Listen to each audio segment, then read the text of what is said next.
outside groups. My name's Olivia Retallack, and I'm coming to you from sunny Buffalo, New York. And as you can see, stepped outside for a little bit to actually enjoy the sunshine that's finally found Western New York, and bringing a little bit of light after an extended winter. So just want to take a minute to say thanks to Norma and the teams putting together Abide, and what an honor it is to join all of you today and come into your hearts and homes for a little bit of time as we gather and sort of reflect on where God is in our lives and how maybe our faith is supporting us and guiding us through some of these unknown challenges that we've all been facing through COVID-19. So thanks so much, Norma. Thanks for the team, and looking forward to being here. So this is a bit of a challenge for me, a little bit outside my comfort zone. For those of you who don't know me, I live in Lancaster, New York with my 8-year-old son Drake and my husband Jamie Retallack, who is also the pastor at St. John's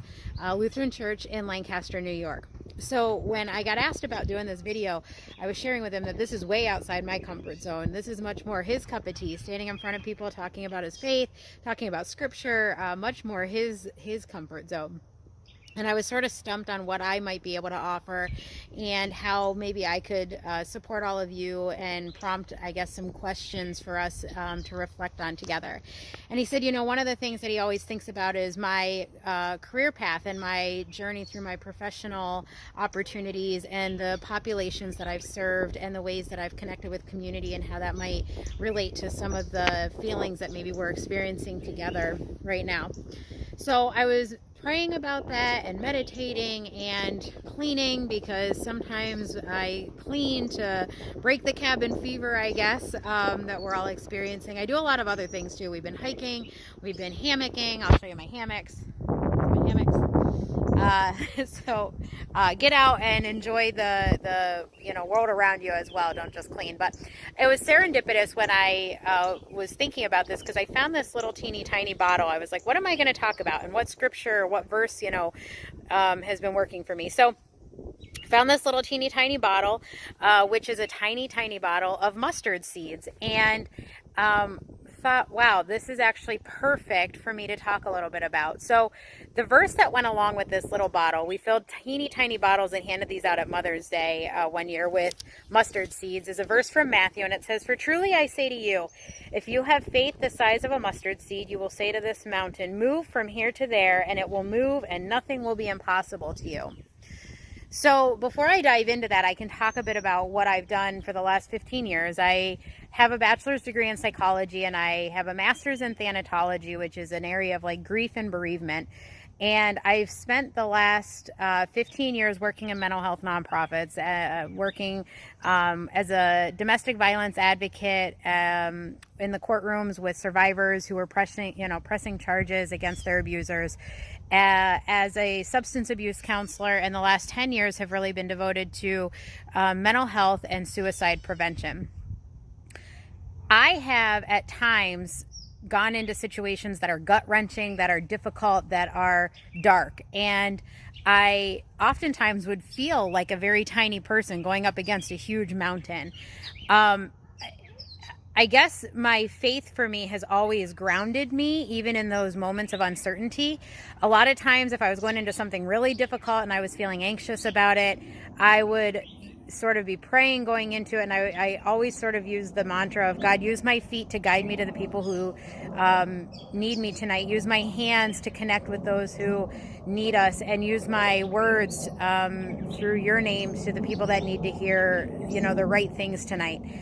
And I guess my faith has always grounded me in the uncertain moments. And so for me, there have been a lot of situations that have been difficult for me during COVID. My parents live in Pennsylvania, and we have been separated since February. My 8-year-old son is homeschooling, and we have 2 working parents in the household, and we're grateful for all the ways that we're continuing to be fortunate and blessed in the ways that we're able to survive through this, but we're certainly feeling a lot of loss and a lot of change and a lot of unknown.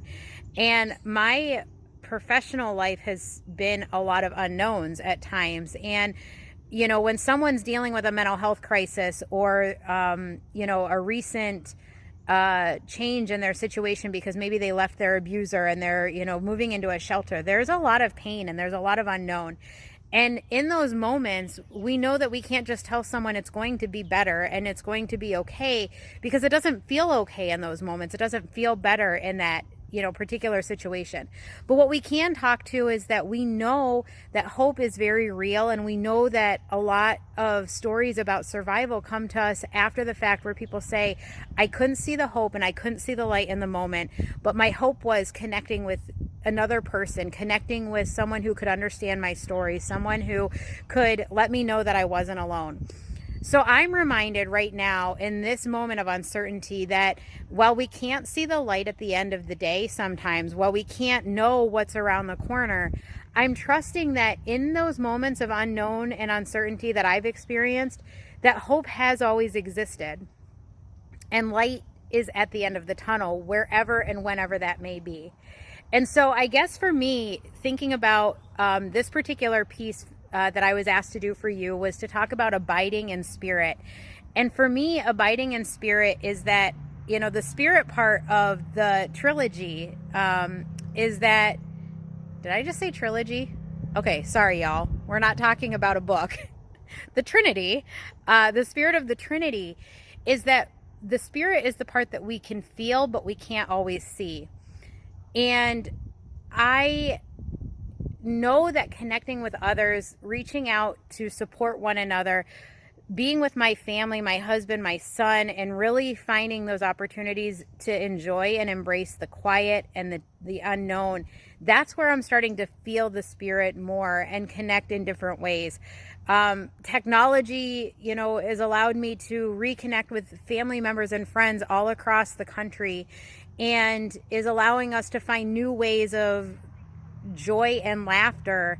And so I guess where I want to go, just to kind of wrap this up and guide us a little bit, is that if you don't know much about a mustard seed, they can grow anywhere almost. I'm a country girl from Pennsylvania, and the mustard seeds can take over a field once they start to grow. They spread, can actually be kind of a nuisance to farmers, but they grow in the most treacherous of situations. They can grow in rocky soil. They can grow in poor conditions, rain, snow, sometimes, like really hot, warm summers.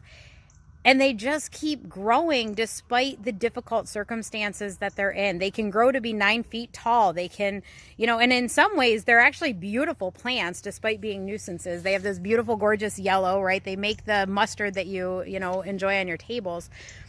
And for me in the unknown, and for me in the uncertainty, if we can have faith like a mustard seed, we don't have to have all the answers, I guess, is the reminder in this. That if we can just keep moving forward, if we can keep finding those little sparks and take pause to reflect that God is with us in all of this, then maybe we can remain grounded and we can remain connected, and we can continue to push forward together despite being distanced. And so I guess if my story has taught me anything, it's that we can't always feel and see the light and the hope in the darkness, but we can remind others around us that there is hope, and in that we can spark the community and connection that maybe we all need. So I guess be well, be kind to yourselves, be gentle with yourselves, take care of each other. If you need support, connect with your pastors, your friends, your family. If you need mental health resources, don't ever be afraid to reach out and ask.